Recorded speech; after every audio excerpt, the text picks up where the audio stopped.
YSR Congress party 16వ ఆవిర్భావ దినోత్సవ వేడుకలు గురువారం ఘనంగా నిర్వహించారు. మాజీ శాసనసభ్యులు నియోజకవర్గ ఇన్ఛార్జ్ రామిరెడ్డి ప్రతాప్ కుమార్ రెడ్డి ఆదేశాల మేరకు పట్టణంలోని వైసీపీ కార్యాలయంలో పార్టీ జెండాను ఎగురవేశారు. అనంతరం దివంగత ముఖ్యమంత్రి వైఎస్ రాజశేఖర రెడ్డి విగ్రహానికి పూలమాలలు వేసి నివాళులర్పించారు. కార్యక్రమంలో నాయకులు కేక్ కట్ చేసి సంబరాలు జరుపుకున్నారు. ఈ సందర్భంగా వైసీపీ నాయకుడు పందిటి కామరాజు మాట్లాడుతూ రాష్ట్రంలో పేద ప్రజల సంక్షేమం కోసం దేశంలో ఎక్కడా లేని విధంగా 33 సంక్షేమ పథకాలను అమలు చేసినట్టు తెలిపారు. ఎన్నో అభివృద్ధి కార్యక్రమాలకు శ్రీకారం చుట్టి ప్రజలకు సేవలు అందించిన నాయకత్వం జగన్మోహన్ రెడ్డిదని అన్నారు.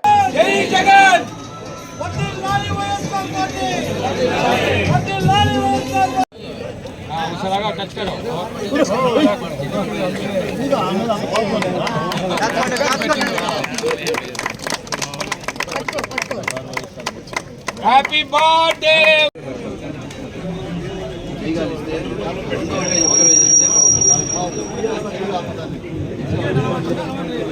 ఈరోజు వైఎస్ఆర్ కాంగ్రెస్ పార్టీ ఆవిర్భావ దినోత్సవాన్ని పురస్కరించుకొని కావలి నియోజకవర్గ ఇన్ఛార్జి మాజీ శాసనసభ్యులు గౌరవనీయులు రామిరెడ్డి ప్రతాప్ కుమార్ రెడ్డి గారి ఆదేశాలతో ఈరోజు ఈ కార్యాలయంలో వైఎస్ఆర్ కాంగ్రెస్ పార్టీ ఆవిర్భావ దినోత్సవ వేడుకల్ని ఘనంగా నిర్వహించుకోవడం జరిగింది.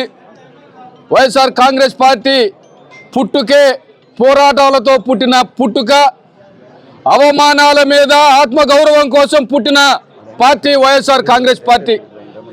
దివంగత మహానేత వైఎస్ రాజశేఖర రెడ్డి గారు 2009లో అకాల మరణం తర్వాత వారి తనయుడు వైఎస్ జగన్మోహన్ రెడ్డి గారి మీద ఆనాటి కాంగ్రెస్ ప్రభుత్వం, ఈనాటి కూటమి ప్రభుత్వం అందరూ కూడా ఏకమై అక్రమ కేసులు బనాయించి ఏ రాష్ట్రం కోసమైతే అసూలు బాశారో దివంగత మహానేత వైఎస్ రాజశేఖర రెడ్డి గారు ఏ పార్టీ కోసమైతే అహర్నిశలు కష్టపడ్డారో ఆ పార్టీ పెద్దలందరూ చేసిన కుట్ర, ఈనాటి కూటమి ప్రభుత్వంలో ఉన్న పెద్దలు చేసిన కుట్ర ఫలితంగానే జగన్మోహన్ రెడ్డి గారు ఆ రోజు జైలు పాలు కావడం జరిగింది. ఏ నేరం చేయని కేసుల్లో నిందారోపణల మీద ఆయన జైలుకు వెళ్ళడం, తిరిగి వచ్చిన తర్వాత ఢిల్లీ గద్దె దించే వరకు పోరాటం చేస్తాం. ఈ రాష్ట్రంలో వైఎస్ఆర్ కాంగ్రెస్ పార్టీ రాజశేఖర రెడ్డి గారి పరిపాలన అవసరం, రాజశేఖర రెడ్డి గారి వారసత్వాన్ని పునిగిపించుకొని ఆయన ఆశయ సాధన కోసం ఈ నాడు చూశాడు జగన్మోహన్ రెడ్డి గారు. కులం లేదు, మతం లేదు, వర్గం లేదు, భేదం లేదు, అందరికీ సమానంగా వాలంటరీ వ్యవస్థను తీసుకొని వచ్చి సచివాలయ వ్యవస్థ ద్వారా ప్రతి పేదవాడికి ఆ సంక్షేమాన్ని అందే విధంగా చూశాడు. గతంలో ఎన్ని ప్రభుత్వ ఉద్యోగాలు ఇచ్చాడో ఈనాడు చూస్తూ ఉన్నాం. గడిచిన 2 సంవత్సరాల కాలంలో వచ్చినప్పటి నుంచి అక్రమ కేసులు బనాయించడం, ప్రశ్నించే వారి మీద పీడీ యాక్ట్లు పెట్టడం, ఒక దుర్మార్గమైన పాలన, రెడ్ బుక్ పాలన కొనసాగుతూ ఉంది ఈ రాష్ట్రంలో. కూటమి ప్రభుత్వం ఎవడు ప్రశ్నిస్తే వారి మీద దౌర్జన్యం ముఖ్యంగా చూస్తున్నాం. దళితుల మీద, బలహీన వర్గాల మీద, బలహీనుల మీద ఈరోజు ఆఖరికి మీడియాను కూడా వదిలిపెట్టట్లేదు.